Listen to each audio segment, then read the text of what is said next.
Ladies and gentlemen, boys and girls, welcome to the Reaction Time podcast, World's Finals Edition 2021. To be appropriately seasonal, Eric and I decided to represent bad North American League of Legends teams who are nowhere close to the World's Finals, and Steven didn't even try that hard. But at least he's rocking the champion St. Louis Blues on his hat. And merch you should buy. Merch you should buy. I FNKY.store. FNKY.store. Early plug. We are recording at, what is it, 10:15, 10:30 at night? 10 o'clock. Midwest o'clock. but we are wearing I'm wearing my pajamas, which include my CLG hoodie that has a bunch of holes in it and doesn't fit me very well anymore. My Overwatch joggies on, so. RIP dead game. Shout out to Overwatch 2 already being delayed without a release date. Nice job, gang. I'm here to Blizzard memes. Sprinkle salt on the grave. Hey, as a lifelong Hangzhou Spark fan, I only like them because of their bright pink colors and their good match day posters. I don't watch Overwatch League. Who did? Anyway, we're here to talk about League of Legends. There were some games this past weekend. Patting myself on the back because I called both those series right. Barely. We got 10 games of League of Legends last weekend. Hey. That's sick. Like, all according to script. Like it was 2-6 series, like, which is everything you can ask for at this point. And we're gonna talk more about the final towards the end of the show, but I'm gonna acknowledge to start with, it's through everything and every weirdness we've had, this is the first time that the final of the World Championship has been the number one Chinese team and the number one Korean team out of their respective summer splits. That's dope. We take that. That's awesome. Just straight up, and it's the easiest possible narrative to build. It's the probably betting favorites going into the tournament, meeting in the final. That so rarely happens because weird shit happens. Because that's how sports works. Yeah, but it was a more interesting journey than I think some of us expected. Let's talk Damwon T1 first. Damwon comes through in the clutch, comes back from 2-1 down against T1 to win in 5 games and go to the final to deny Faker his return to the top of the world stage. And this was a wonderful series to watch, and the draft was fun to watch. The plays back and forth were fun to watch. Damwon, I don't want to dig too deep into my observations before I set you guys up, so I'll get to what I was going to say later. Let's start with the drafts. Eric, talk about support meta in this series for me, because it was delightful. Yeah, so it was. There were 2 really unique support picks that came out in these drafts. There's the support Maokai and the support Zillion. And so the support Maokai from Damwon was more of a lane counter so that they could leave up Leona. Is really how I would think about it, because like the goal is that you punish Leona in lane. Because this was like the opening gambit, right? They whip out the Maokai game 1 of the series. It works in game, and it is something that we haven't really seen on the world stage, but it was very effective at its job. And versus the Zillion, which was really more from T1 and Carrier played it, and that was really more of a compositional counter, where like the Zillion came out the first time in game 3 when Damwon has an absurd amount of burst damage and pick potential in their comp. So here's how you counter Syndra ult, is you have your support press their ult button, which is on a shorter cooldown, and hope to just negate that huge amount of burst damage. The Zilly And pick for the was so rogue. good. I love it so much. It was effective, and it was in like how it worked in the composition. We note that the real easy thing to look at going into Game 5 of this series was that Jhin was 4-0 in the first 4 games of this series. Jhin Zillion is a silly combo because it was the Game 3 comp that T1 got their second consecutive win. We got Jhin Zillion, and they happened to get ahead, and they happened to get a Cloud Rift. So we're doing like Earth Jhin levels are running around, and it was fun to watch, and the combination play between those two champions I thought was very interesting to watch, as was Jhin Maokai in Game 1, because Jhin Maokai, you can set up some dirty CC chaining in that lane. And then Yeah. and then he went unpicked and unbanned in Game 5. And that's where if I can interject, I think Gumayusi got baited.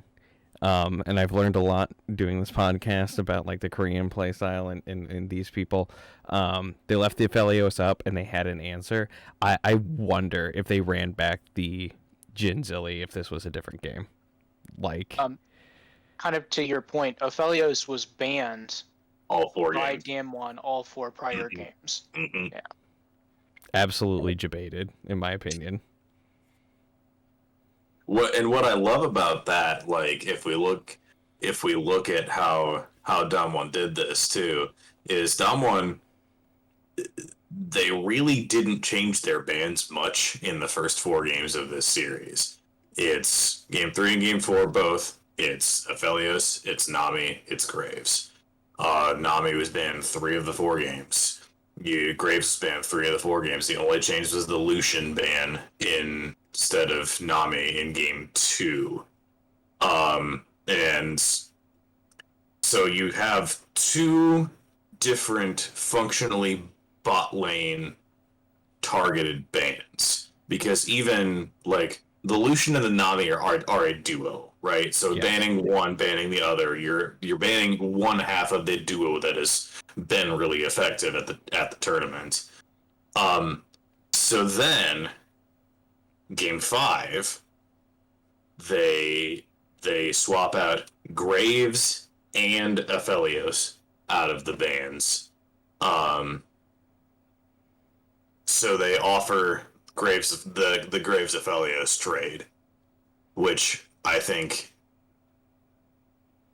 it looks like it worked for them. I mean, yes. I mean, Well, it's like they weren't up that much ever in this Game 5. Like, they won the fights at the end of the game and made it work.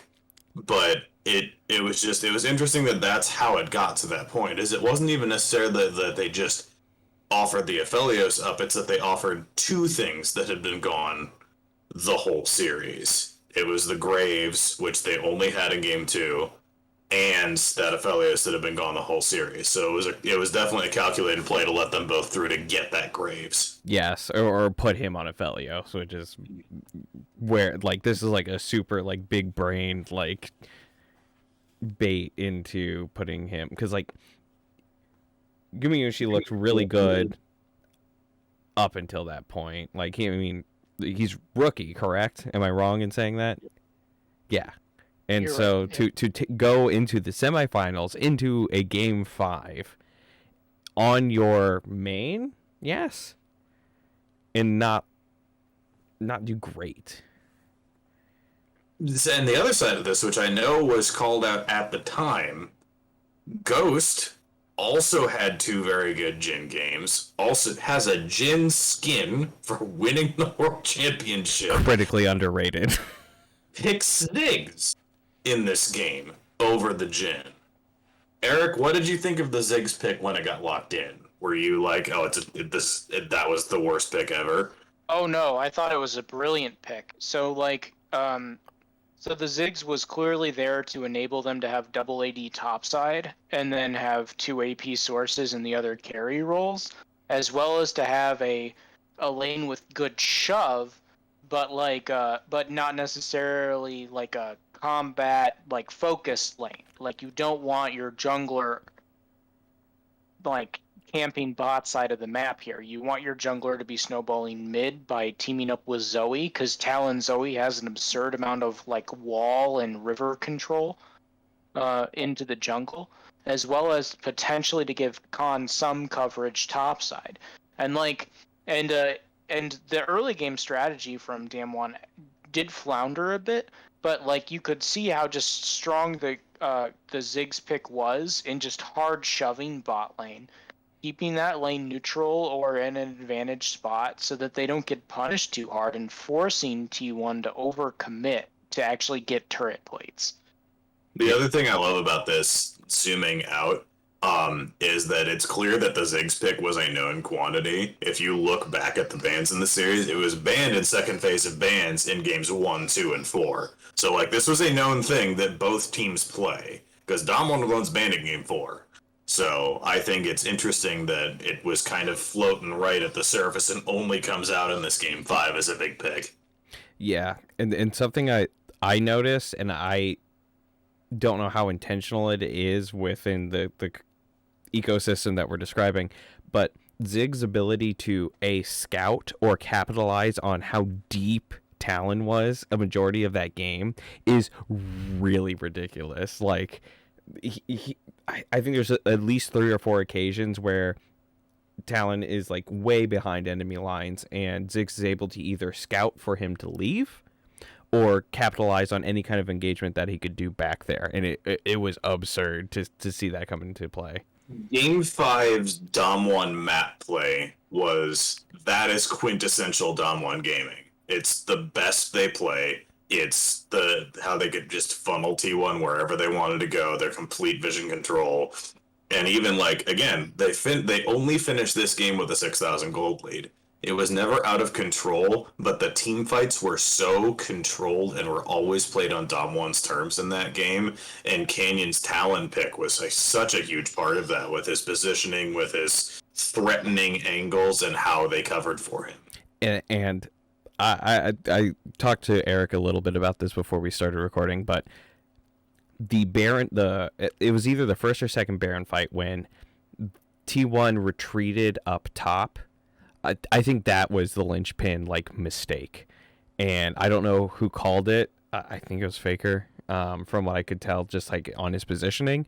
But them not all inning in the 3 or with Xin and that opportunity with Kennen ult, with Azir ult, which they all blow in the retreat anyway, after they got the Baron, lost them that game. Everything else was downhill from there, and they had all the tools to fully commit on the engage. They didn't get out anyway. That retreat up top, and yes, it's hindsight is 2020, but I was just so baffled in the moment why you wouldn't all in with the Kennen, Azir, Zilly ult, I believe, was still up, into where Talon was way far away, and you knew he was way far away because he's always been playing super back, and that's why they were able to pincer maneuver hard. And I believe Zoe was on the other side of the barrier pit, so wasn't in that. So they were able to engage on 3 people relatively easily, and I think it was pretty known with the match state that you knew that, because you knew Zoe was throwing stuff on the other side of the barrier pit. You knew Talon had to be deep because he wasn't right there. Why didn't you all in there with the Kennen ult? Is my opinion. Fair take. Yeah, I do think, like, the Canyon, we've had the AD assassin discussion on and off through the tournament. They've kind of been around, but I think pretty notably in the quarterfinals, it was all about the Lee Sin pick, and it has continued to be all about the Lee Sin pick on and off this tournament. So Canyon going Kiana Talon in games 4 and 5 up against the wall to win the series, I think was notable about the strength of these junglers if played around correctly. We mentioned the team compositions, we mentioned the vision play. That's the power of these picks if you use them right. Yeah, and it's doubly frustrating because T1 drafted properly for like this assassin comp with the Zillion, with the disengage that Azir provides, with the DPS that they provide. Honestly, and like Zen Zhao has a lot of survivability from bursts, from range, so I don't know. I'm just triggered because I didn't call the series right. I'm butthurt. Eric, you've been quiet for a while. What you thinking? I'm thinking that yeah, the jungle assassin picks really showed up in these two games, and that like the mid lane picks in this best of 5 were pretty boring overall, because they let Showmaker play LeBlanc in 3 of 5 games, which you'd think would be a mistake, especially since they won 2 of them. But Faker showed decent answers to that LeBlanc in 2 of the 3 games. Well, and it's not the Lissandra was not a surprise. He played it in the previous series into LeBlanc, and has played it for years into LeBlanc. Yep. And they looked really good in that game.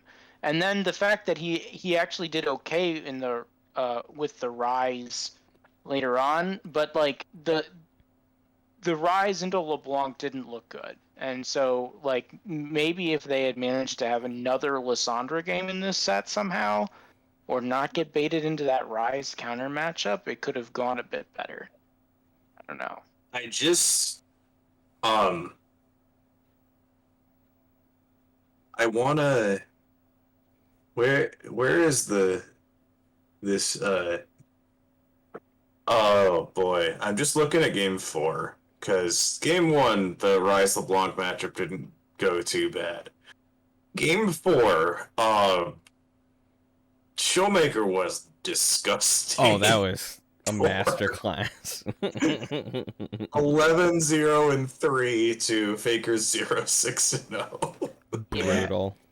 And the LeBlanc looked really good in that game.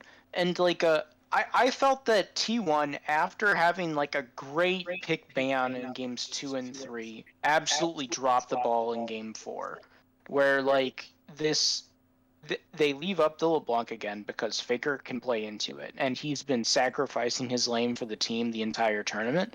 But then this game, they only have the Lulu for CC for the LeBlanc on their entire comp. And then they have they have a team fight jungler with a split push top laner and AD carry. And their comp falls to pieces in the face of Showmaker. Specifically Showmaker and Canyon. And it's like that game was like a brutally lost game in a lot of ways. And I don't like that set the ball for game 5 pretty poorly in a lot of ways. I don't know how mentality was holding up for like the non-Faker players going into game 5, because like that one seemed pretty lost. Well, and like I'm gonna stall you a little bit here because I'm doing some quick maths. I don't think T1 played the best mechanical game they've ever played in game 5. And I think that was noticeable even to my unranked eyes. Faker had, Steven mentioned one of the situations they could engage. Faker straight up whiffed in a Zirsac at least once in mid. Yes. And then carry his zillion ult choices in the later game team fights. I know he ulted himself at least once, which is not what you are there for. Never. As zillion support. And just those were mental mistakes that they had not been making. And you got to feel bad for Kana as well. I've never seen a player play with such fear of making a mistake. He had some wonderful flank positioning that he never capitalized on, and that only comes from someone in your earpiece like telling you like no we can't or whatever, like because you don't do that much effort to get into the position for these flanks. Like there were some deep flanks where he just walked away and you're like no, because obviously we have the omnipotent view of the game, but in that moment when you're committing to like I'm going to get a deep flank, I'm going to wait for that opportunity, and when it shows up, because I if we go back and watch the game, Kana actually had really decent tracking on where Canyon was on Talon a lot of the time. He was in pretty good proximity of him. At any point, if there had been a better collapse on that Talon, they would take advantage in that game. So just a couple quick stats from this game. Showmaker finishes this game with a 6,000 gold lead in lane. So it's him. That's wild. 6,000 gold lead in lane over Faker, and also was almost did more damage to champions than Kana, Faker, and Gumayushi combined. You're talking game 4, right? Game 4. Oh, Game 4. okay. Yeah, just game 4. Sorry, game 4 stats.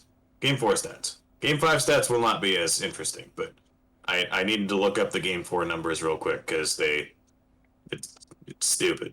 Yeah, game 4 is such a wash, and that's got to be a brutal to like shake that game off. So like, to the mental of the players, it's commendable that they were able to push game 5 as far as they did.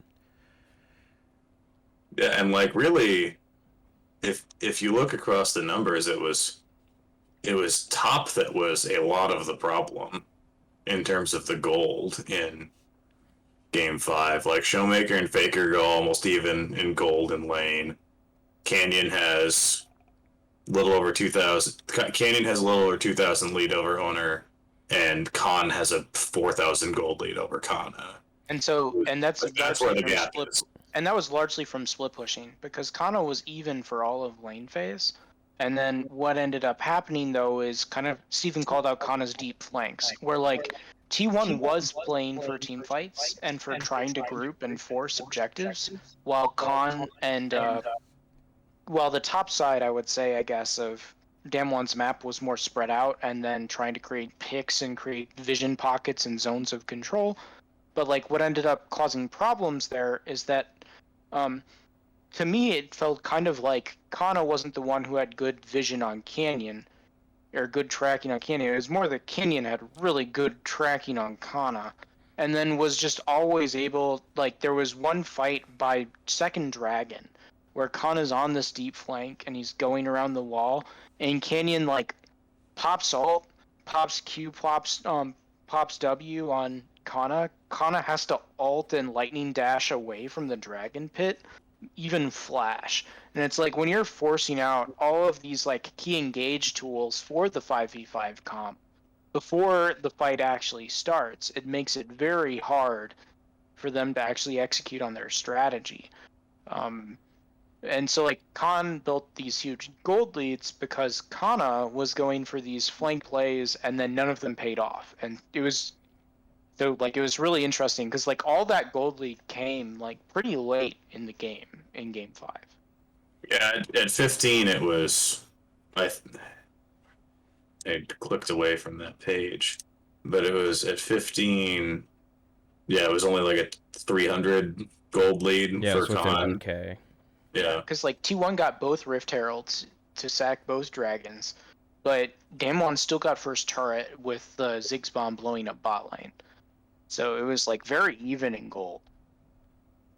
Yeah. Ziggs is nuts for early turrets. That's, I think, the thing people might underrate with him if they're not paying attention is just how fast he can clear a turret, Rift Herald or not. If you get a Rift Herald with a Ziggs comp on your team, that's a turret no matter what the other team's doing. And I think that's the priority of a Rift that we saw was like, we can't lose these because we're going to lose like pounds of gold like every time that they are managing to pick one up. So a lot of the plays were correct. I think like really truly, I think that engage fight at the Baron where they actually had the Baron and then tried to retreat and then lost it all right there was like the nail in the coffin. And it could have been for either team at that point. For sure, yeah, and it swung on that. But like to go back to a thing that I have been saying a lot, one is the best team fighting team in the world. Yes. That those last two team fights in game 5 are like, that's why I say that. 5-0, no real gold lead, and you could just see how it was going every single time. And T1 shouldn't have given that game 4 as egregiously from pick ban, not from. Yeah. But it's like that was a showcase that I quite enjoyed of like this is what I'm talking about. Like they can set it up as well as anybody in the world can. It was a show. So props to Damwon. They're in the final where they expected to be here and they expect to win it. So give me to see what they can do. On the other side, they will be facing EDG, who got pushed to 5 games by Gen G themselves, went down 2-1, had to win those last 2 games to come through, and they did it. They continue to go to uncharted territory for their organization. It's like the reality check, if you have not paid attention to the LPL, is EDG is a familiar name if you've been paying attention at the world side, but not because they've been able to do this. It is they've failed the quarterfinal stage. We talked about it last week, over and over and over and over and over again. This is a legendary organization in the LPL who just has never gotten to this point. So for them to clutch out Game 4 and Game 5 with their backs against the wall, for Mako to be able to clutch out Game 4 and Game 5 with back against the wall is massive for this team, for long-suffering fans of this team, which there are probably literally millions of over in China. Like, this is a big, big deal for them to get to the World Final as this first seed. So let's dive into this series. We had a similarly boring mid lane meta, except for your girl Seraphine in Game 1 from Gen G, which didn't work really that well. No. Eric, how'd you feel about the Seraphine pick? We hadn't seen or talked about that one much this tournament. I don't know why they went for it. I think it was like a trying to force a wombo combo bot side comp with the MF, and then also a recognition that they need to be able to team fight in order to beat EDG. The bigger thing I'll call out is that Genji banned LeBlanc and Twisted Fate every single game of this series against Scout. Every single game. So like they did not let him play an assassin in 5 games. Like, so that's why the mid lane meta was boring here. Is it's like they did not let Scout get to play his best pick. To be fair, EDG banned Syndra 4 of the 5 games, so they were not helping. Like in first 6 bans, in the first 4 of in the first phase of bans in first 4 of these 5 games, Syndra ban, it's TF Syndra Orianna or TF Syndra LeBlanc gone immediately, and then in second phase, Azir's gone 3 of the 4 games. Gen G banned Rise 3 of the 5 games that Scout didn't get to play it in second phase. They banned Orianna 2 of the games. EDG bans Azir in second phase 3 of the 3 games that BDD doesn't get to play it. Like the mid pool was pinched. Well, yeah.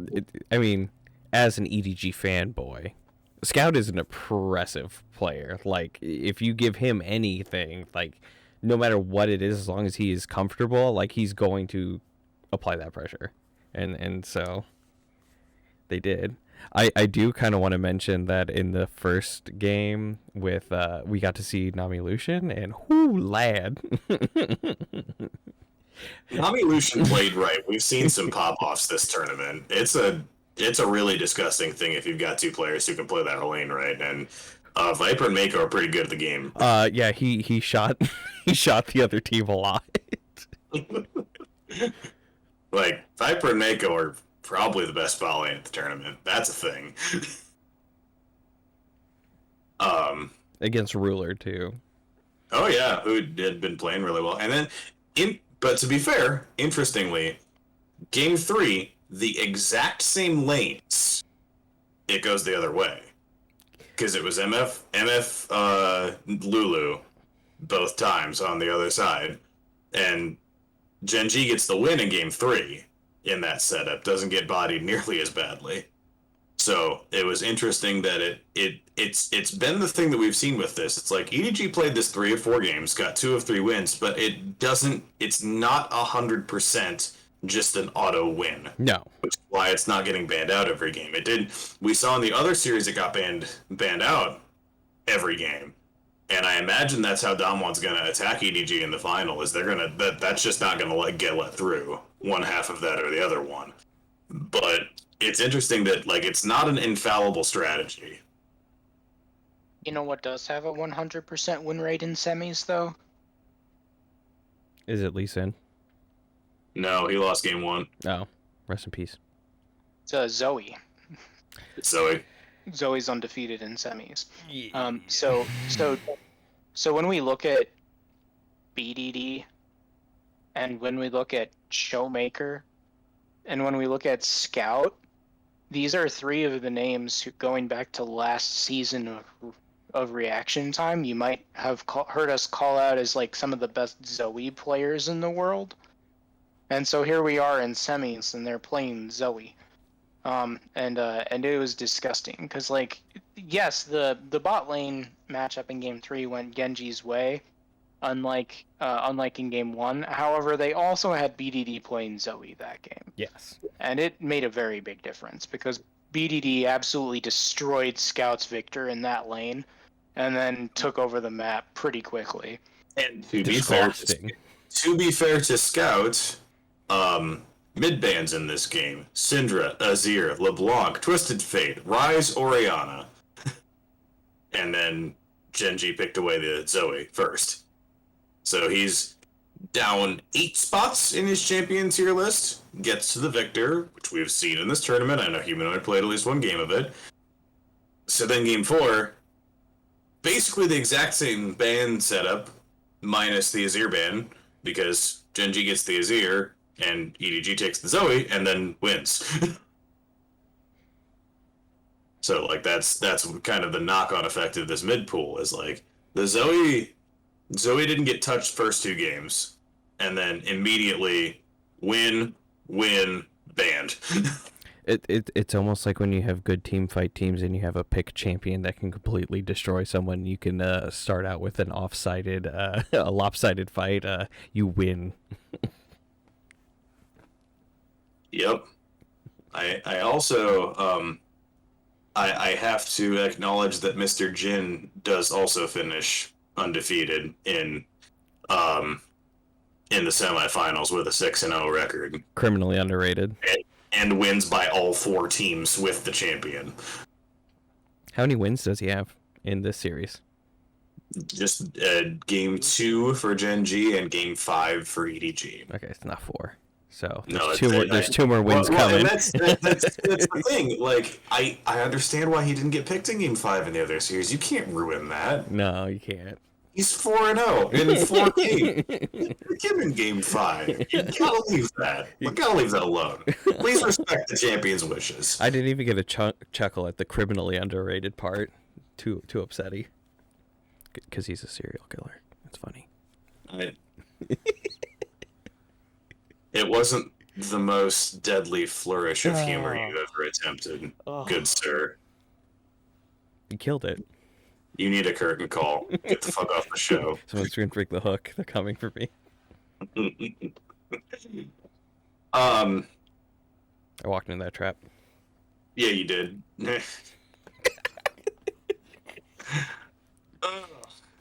I don't remember ability names this well. I can't keep doing this. General question.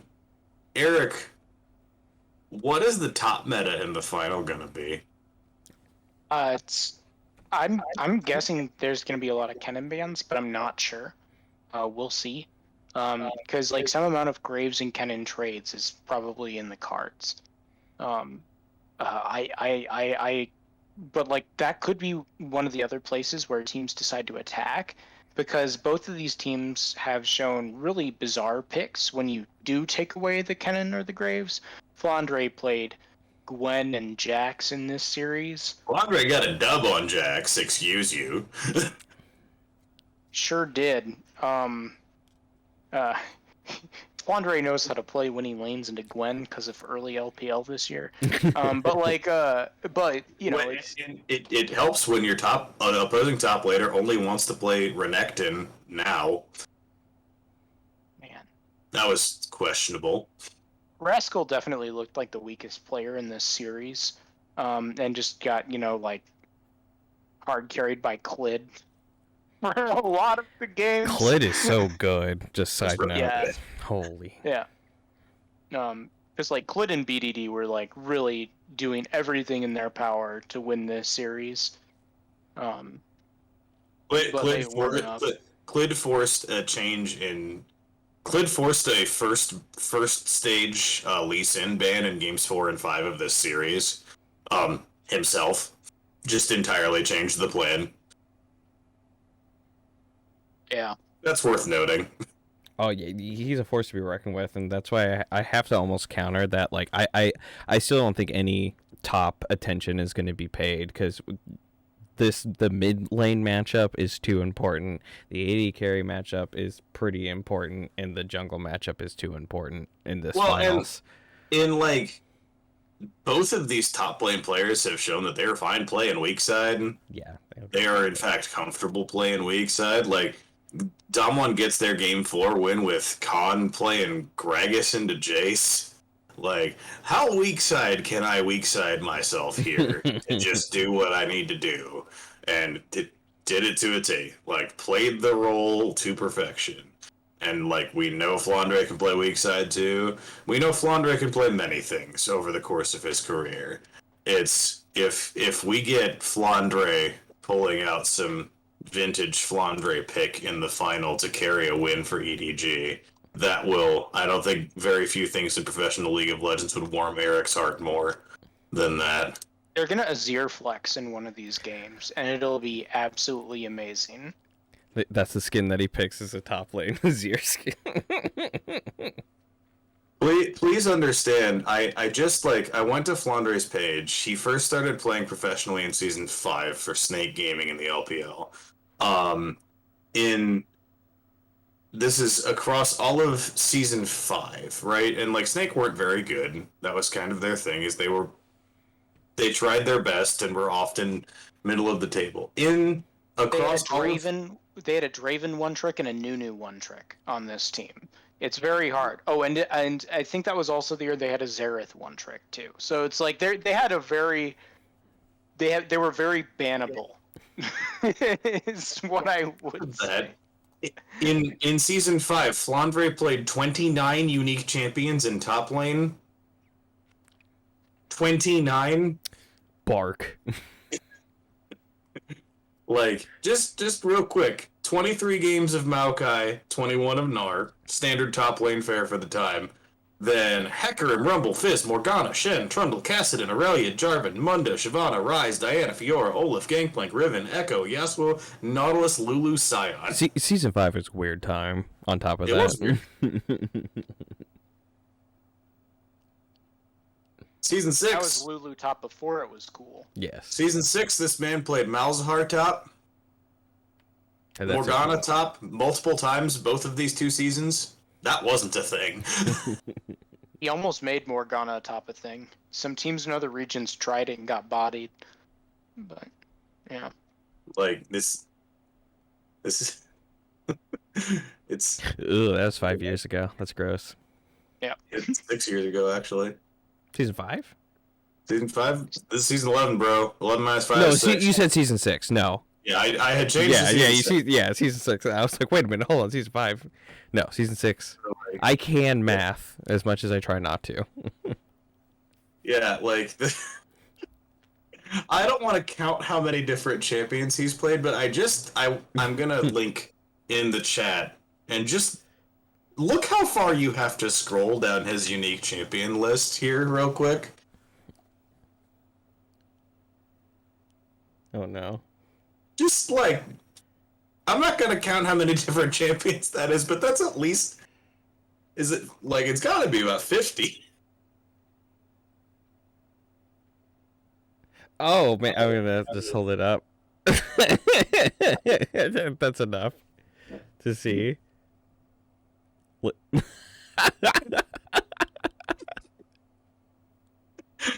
If you don't understand Flandre, like, please respect the player that Flandre has been his whole career. Even if it looks like he's a boring Jace1 trick at this point, it's because he's playing on a good team that doesn't let him do fun shit anymore. This is the player that Flandre is. As an EDG fanboy, much more than Eric ever has been. Yeah. Eric's not an AG fanboy. Eric's a Snake fanboy. That's Snake different. fanboy. So you're a Flandre fanboy. All right. So by copying it into a spreadsheet, the answer is 67. That's over half of the champions in the game. He has professional games on over half of the champions in the game in top lane. That's ridiculous. I don't think that is a common feat for a pro player. I will make a follow-up statement on my earlier one is like they're not going to try to ban top. There is literally no value. And like teams do it, and like he's basically just been playing Graves this whole tournament, has been very happy to do it, but like Maybe a Graves ban, but is that against Flandre or is it against Khan?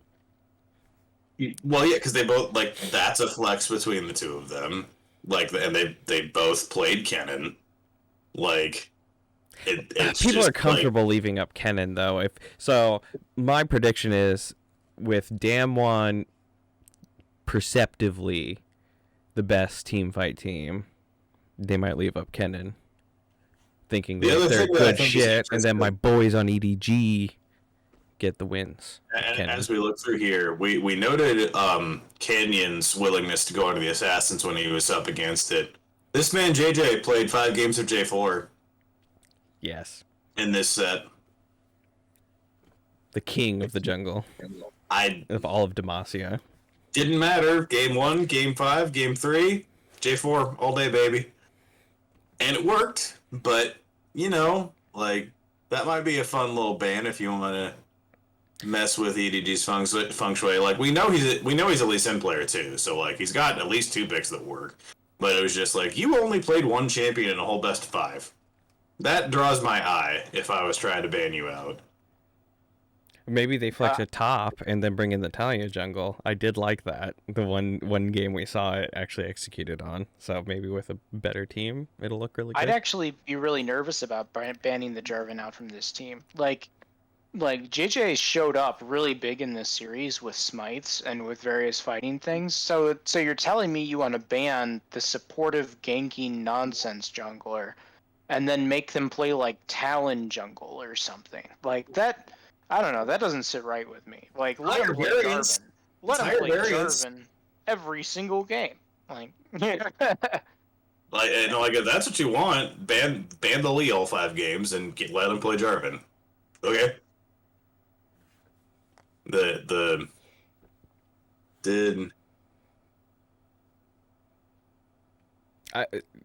Oh, they were.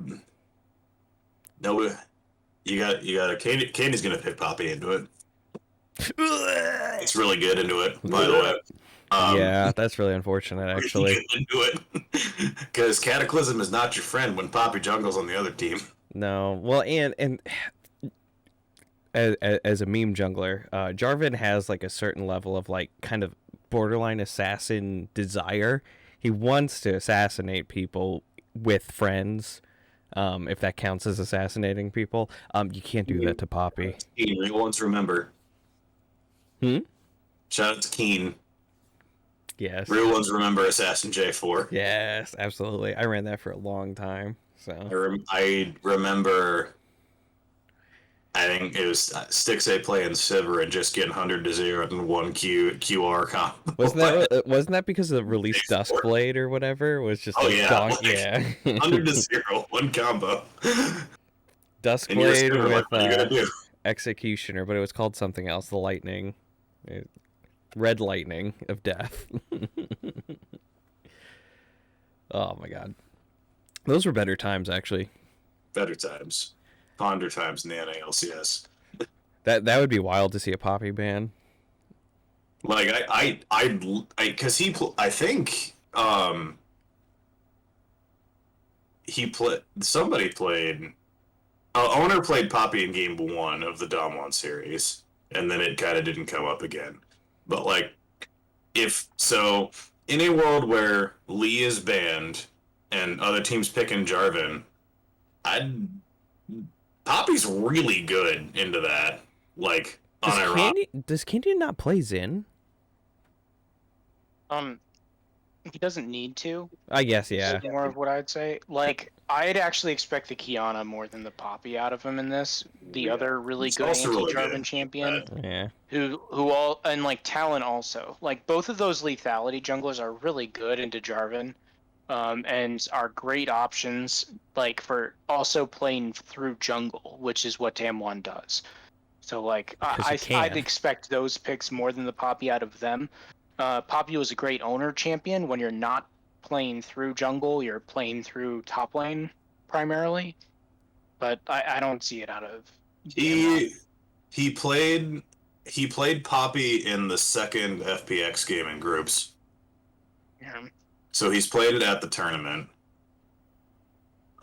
He's got 5 games on Lee, 2 on Talon, 2 on Zenja, 2 on Kiana, and then 1 each on Trundle, Poppy, and Jarvan. Do you ban any, like, you don't ban the Kiana or Talon, though, like, ever. You kind of can't. I don't think No. you can, yeah. Can't, Like, John? maybe the Talon second rotation if you get to that point and they've locked an AP solo laner. Yeah, but they That's like like they- the that. only scenario. EDG's gonna ban Aphelios. Dom1's gonna ban Nami, like the whole series. Yeah. I think whether or not they're gonna, I'm curious to see if EDG's gonna do what T1 did and let Showmaker have LeBlanc and just try to have answers for it, because like we know Scout's a Rise player, like that's one of his picks. I'm curious if he'll want to try it or just ban it from the get-go. Zoe into LeBlanc is absolute garbage, correct? It's not garbage. It's not great though, because like the problem is that you really want something into Lil Blanc that has an easy CC ability, and the bubble is not. Like No. it's decent in lane actually, because like When she jumps the in, you LeBlanc can... can't trade in really, so you're forcing in a slower lane. It might not be bad, but like you're the rest of your team would need certain compositional pieces to make that work out. That's a rocket tag game though. That would be really fun to see in a finals. Is no one plays Lysandra besides Faker in this, right? Another team tried it and lost terribly. I don't remember who it was. So Faker's the only person who's won games with Aftershock Lysandra. I Well, think it's just and, so like- valid into LeBlanc. Like, Well, I mean, if you the practice thing is, it can it, go both ways too, because like Gen G banned LeBlanc all 5 games, like we talked about. So like Scout can play LeBlanc and will. So then like, are we letting LeBlanc through, and are we trying to play who's gonna counterpick into it? Does Showmaker try to play Lysandra? I don't think so, but I have seen weirder things happen. that's what I'm Showmaker's thinking is you LeBlanc have... answer is Kassadin, for the record. So He's done that in this tournament. Yeah, he fucking... Ugh.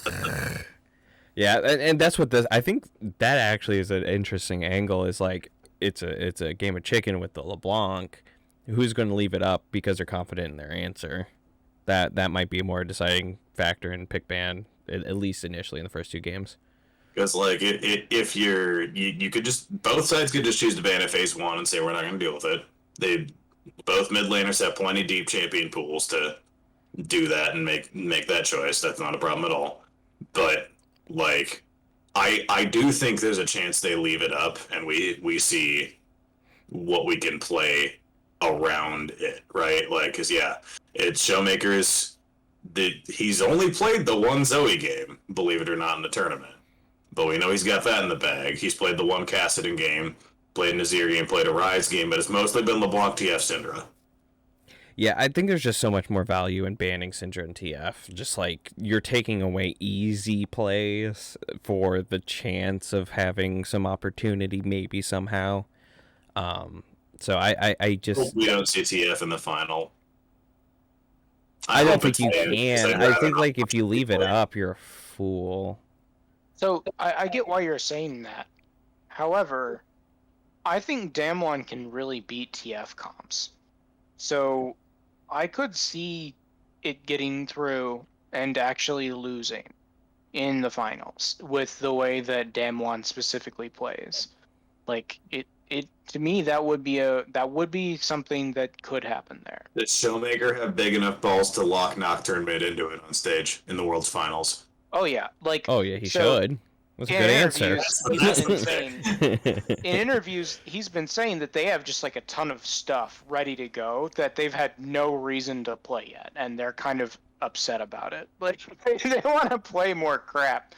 So, yeah, I would not be surprised if either the Nocturne or, hopefully not the Silas again. The Silas is really dumb. I think that's done. But wasn't there another Yeah, Lee Sin mid has been gutted because of your inability to get him, right? And top. Okay. Because it was more top by the end of the split.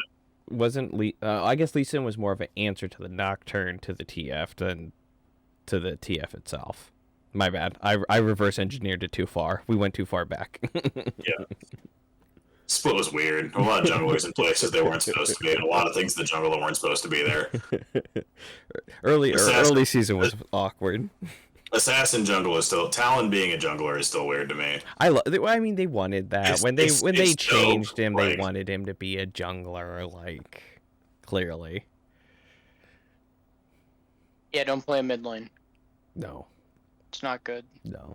You're too vulnerable at the early stages, like, and that's why he's a good jungler, because you can kind of like skim past that and get to your bodying self.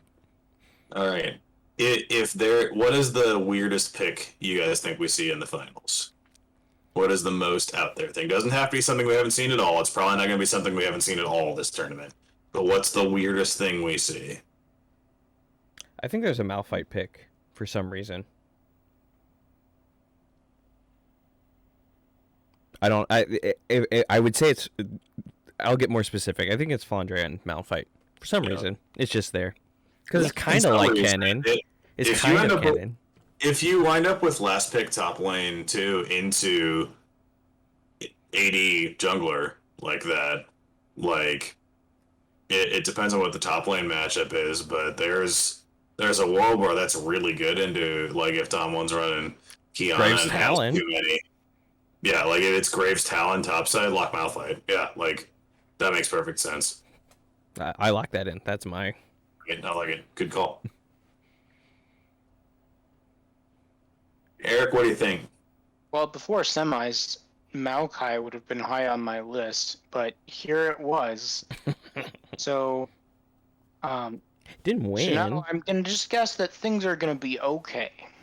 Oh, a Rammus pick. Rammus Top lane? support. Either top lane or support. Yeah. Okay. Thematic. I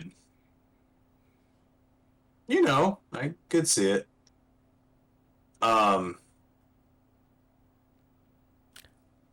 What weird thing is Showmaker gonna try? I have a backup one if you want me to What deal weird? that out.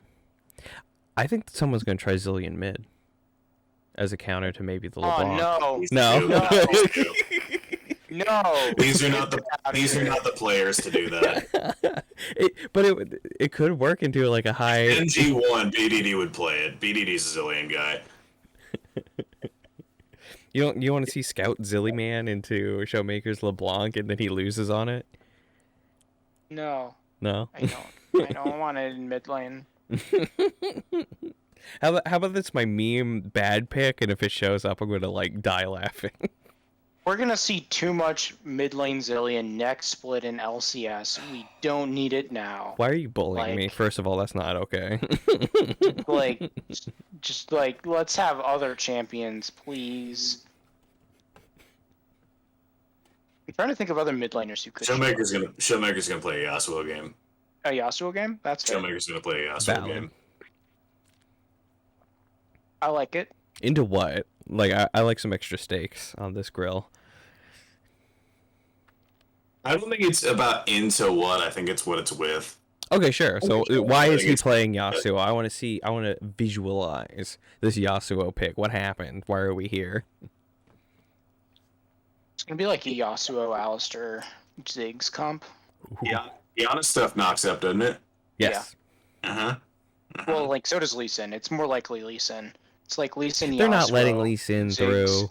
That's not happening. It's Kiana Ziggs, Yasuo. Alistair, or Kiana. Fine. It's Kiana Yasuo Cannon top lane. Yeah. That's what it is. Yucky. I don't like that. Some big wombo energy right there. Yeah, if I saw that in like Clash, I'd be pretty upsetty. Yeah, and like I'd be playing Ezreal that game. You know, just like I'm out. Hey, It's- Ezreal it's- hasn't shown up in a minute, so you know. it's got some stuff. I also like, I mean, we did just see a Yasuo in the semifinals. I think these are reasonable weird picks if we want to frame it a little bit, like within the Less weird realm. than You have to Ivern. try pretty hard to think of. I mean, there's been a lot of shit that's been played in this tournament. Like, Unless you we read had like the- a Gragas we had did. is the always Annie, my we had go-to. the what? Mid Gragas is always my go-to for nonsense, and that got locked in. Icon played Mid Gragas this tournament. Like, what's left? You know? Well, and like the Annie meta that happened in quarters for a hot minute there, like I would never have seen that coming. Yeah, there's some forbidden technology in this tournament. It's good to see, and it's nice that it's not like forbidden technology of the caliber of like support MF. This is I'm really just gonna- team oriented. Like this particular group of players has a secret, like forbidden artifact that they've been storing away, like the Annie. Honestly, like the Talon too. So I'm just gonna take a quick scroll here through the champions that have not been picked or banned at all in Worlds thus far. Carthage Jungle is the answer. oh, that would be horrible. But It's not what I want to watch. oh my god. Well, I mean, I wouldn't want to play that. Like, And I guess not Nocturne. I called my shot on the Nocturne a little bit too. That hasn't been played at all. yeah, but Carthage Jungle would just be abysmal to try to play against like the champion pool that's here. That'd be horrible. Yeah, you'd get earlied real hard. Yeah, you're just completely bodied. Is Akali actually a better answer, or is she too nerfed now? I think didn't she's know too she's a nerfed. champion. Yeah, I think they deleted her from the game. I was expecting you to say Blitz, to be honest. No, not with Blitz is good into Thresh. Blitz is So, always like- viable, like low key. Like there's always he's never not viable. And he'd been around on and off. Primarily as like an answer to Thresh or other like Nautilus hook champions. So Yeah. like, and Gotta go with the neither of best these hooker. teams are playing hook champions. They're playing engaged supports or enchanters, and like, and Blitzcrank is too hot and cold against enchanter supports. I don't see that happening. Yeah. Or like Morgana. Remember when Morgana Jungle was the hotness for like a month there? Yeah. How about specifically. Heimerdinger Pantheon bot lane from game Ooh. one? You know, they bring back the old spice. Oh man, if Damwon actually brings back a Pantheon support, I will be a very happy camper. That's like... As an That's EDG fanboy, I would like to not see anything that we would lose to. That was... With my That was very last- deep and long history with E EDG.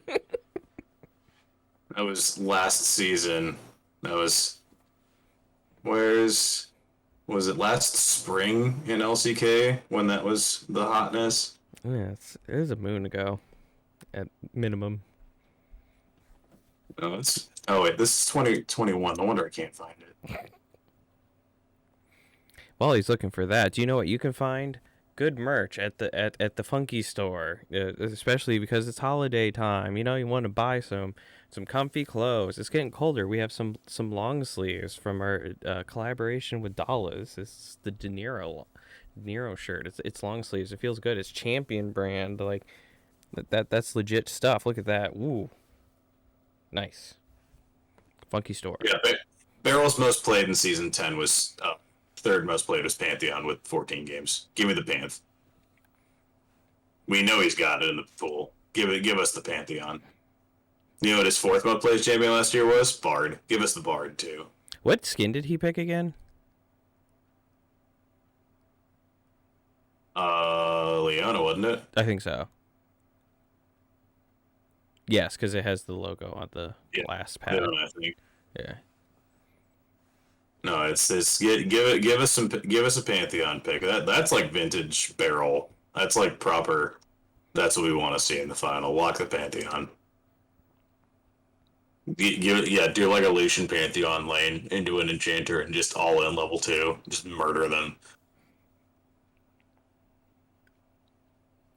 Commit on it as soon as Mako locks a Yumi. Just like no, we're gonna murder you. Lucian Pantheon J4 level 2 gang. Let's rock. That's the sauce. Are you mad now? I think you mean Drave's Pantheon J4. What? Alright, Draven. Draven Pantheon J4, yeah. Yeah. Draven Pantheon J4 level 2 gank it. Get that early level 2 and just dive on him. Don't like. No.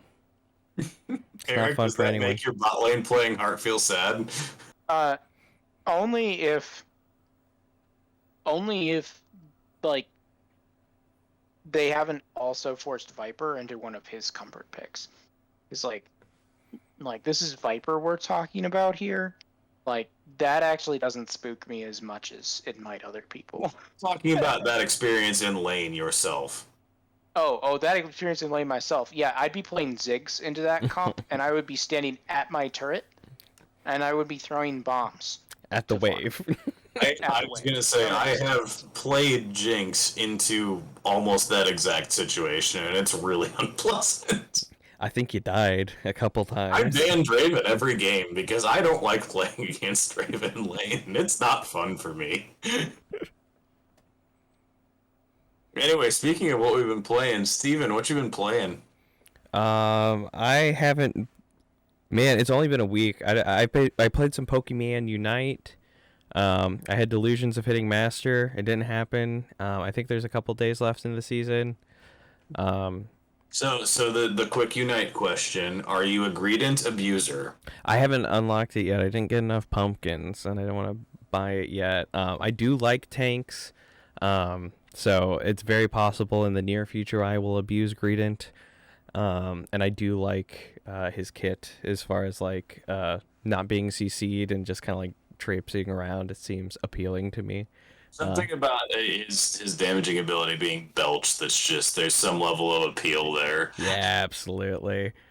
But I've been playing a lot of N64 online, despite the memes. I really like the product, and I will clap some cheeks in some Mario Tennis any day of the week. Challengers approach me. Friend of the program is very upset about one of the Mario Tennis developers because, in case you didn't know, the same people that develop Mario Tennis and Golf develop the Golden Sun games that one of our friends really enjoys, and they're just going to keep making Mario Golf and Tennis games till the end of time now. They like the lights on. They like the checks being delivered to their doorstep. You know, I do have a good interest in the new Mario Golf game. It looks hilarious. It looks awesome. It reminds me of Mario Strikers, if that's a game that people know. Also, the new Mario Tennis seems fine. I have the original Mario Tennis on my actual N64, so it was really hard for me to justify like $60 for the same game but more, I guess. But I get so much. I really enjoy. Like I got the I got the controller too, because I can sit and grab stuff at the time. But yeah, N64 Mario Tennis is my jam. Eric, what you been playing? Well, after we got our way to gold in League, been tried out the new Darkest Dungeon 2, aka the Darkest Road Trip. The Blast. I'm ready for that to not be in early access in like a year. And then starting to prep for understanding what the world is happening on this new TFT expansion. Is it live today? Yeah. It's live today? Yeah. Yeah, There's some Yordles. I have done zero prep on that. I will probably play some of it at some point, sometime. I played a game of League of Legends this week, boys. I did it. Careful. As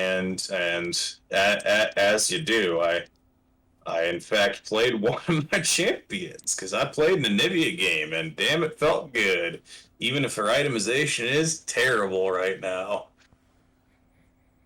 It's still, Bird is still the word, boys. Sometimes all you need is that nostalgia, like, right into it. Well, like here's the thing, right? I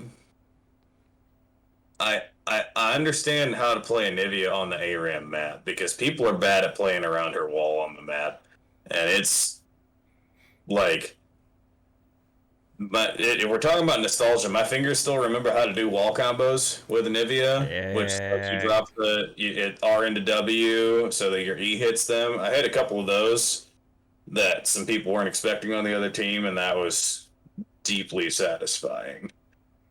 As an Anivia appreciator, I am optimistic that some of the itemization that they've released for preseason next year helps her out, because she is one of the class of champions that losing Roa really hit hard. And there's just been no good replacement for that, because it's like, the mana support is okay and feels okay because she's a super mana hungry champion, but being just that bit more squishy because you don't have another good survivability item, I am not like, I'm sure that some of the things are optimized better. I'm sure there's some better damage stuff you can put out. I'm not good enough for the champion to get away without that squishiness, and like, I will happily admit that. And I think it was a more forgiving play style, whether or not it was a good one or not. I understand why they removed Roa. It's just I never have adjusted to it being gone. So I'm interested to see how the itemization changes if they address like that Anivia, Cassiopeia side of champions. I think Cassiopeia has found its place, but just the other Roa users had built-in bulkiness into their kit. Yep. Maybe just add that into Anivia somehow, like hardened shell or like Cairo armor or something. Cairo, whatever the ice thing, black frost skin or something that like she just gets bulky over time, so she still has that like farm heavy late game sustain damage mage. But put it in the kit. She's the only champion that kind of hasn't survived the Roa culling, so my opinion. My highest mastery points are on Anivia take. They need to do a visual update to Black Frost because her auto attack animations suck on that skin. And I play it every game because I have it, and it was an 1820 skin, and it was expensive. But I hate how the autos feel on that skin. It has always been my problem that I play worse on it than I do on the cheaper skins. And I know I am not the only Nibia player that feels that way. It sucks because it's a really, really cool skin, but it feels clunky. A lot of the new really expensive skins are in that pay to lose camp as a Blitzcrank player. Oh yeah, you got some bad ones too. The Blitzcrank wind up punch animation is like the most like outrageous thing in the planet. I'll still play that skin, but like, man, is it outrageous? Like, hey, you're getting a free one though as compensation, I guess. Yeah. So that's what I've been playing. I've been playing a little bit of ARAM and getting my fingers back in with some champions. But she's still fun. I just want better itemization for her, and her skins to feel better at the end. Yeah. We'll see. Did you guys, just quick while running through stuff, see the Caitlyn ASE that's coming through with her arcane stuff? Just getting some animation updates and some tuning on her stuff, which has been desperately needed for a while. Yeah. I think they should have just done the visual up. Wait. Her arcane skin is not her base skin now, right? No. Okay, yeah. I think they could have probably just done that, but whatever. The hat's iconic. I disagree. Well, I mean, Yeah, they should have hat. kept the hat in arcane, but Disagree. whatever. This is before she gets the hat, though. Like, that's part of the plot of Arcane. It's Right, so then before. you can have it, I guess, just added as a toggle. As Stop messing with it. I'm not messing with it. I'm just saying from a character, like, I don't know. Your game grew, man. Your game is old. It's going to get updated. Eric, what do you think about Caitlin's update?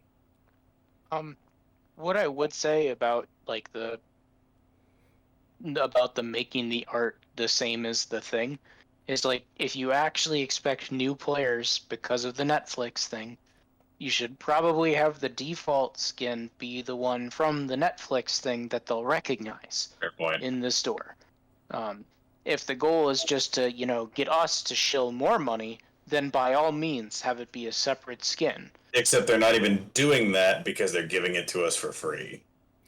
And paying attention to their advertising, they've been really toting how many daily players and how many long players they've had. So this campaign around Arcane, I don't want to be as aggressive to say that Arcane exists to build up the player base, because I think they can exist in their own ecosystem, but their marketing outside of it is to grow the player base. So to Eric's point.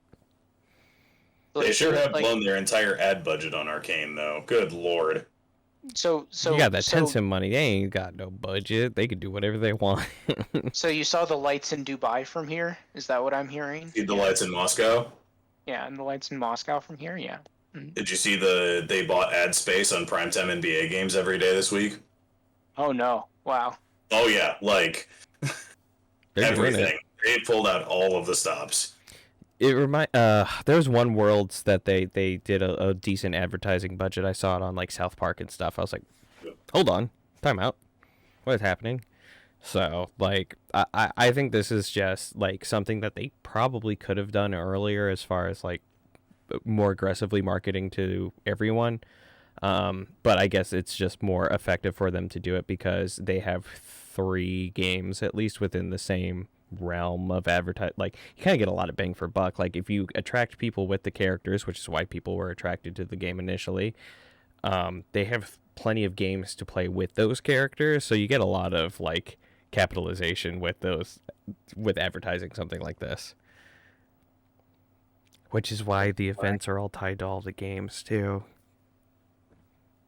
The real take is that it hasn't been true, but here's your take, and I don't think it's a hot take. Ever since Wild Rift launched, Jinx has been the face of the game. Oh yeah, Jinx Easy. Jinx has been the face of the game for a long time. Lux still exists and has existed and has been in a bunch of cinematics and has been at the forefront of a lot of their advertising campaign. But it's Jinx now. It's Yeah. Jinx now, which is a great change for everyone involved. God bless Jinx. Anyway, last thing. Dom 1 EDG, Saturday morning. Steven, make your pick. It's 3-2 EDG. I want to be confident in my boys, but we got to stick to the script. It was written when it was going to be in China. They wanted the most amount of games for a Chinese upcoming win. EDG. But 5 games. Steven, you did. Eric. Call it. Oh, calling it, yeah. Yeah, so Flandre's great. We're going into the series. Everything's hunky dory. Damn 1-3-1. Yeah. Traitor. Dom 1-3-0. Spice. People are not getting the price for admission on this one. 3-0. Game time under 100 total minutes. Jeez. You're gonna body him. Aggressive. You're gonna body him. It's out there. It's on the internet. Yep. That's my call. I don't feel that confident about it, but we're gonna go aggressive on this one Hey, you gotta respect the commit. for the boys. Showmaker's gonna clap some cheeks. It's gonna be good. Anyway, that's about it. Games are on Saturday morning. Arcane comes out Saturday night.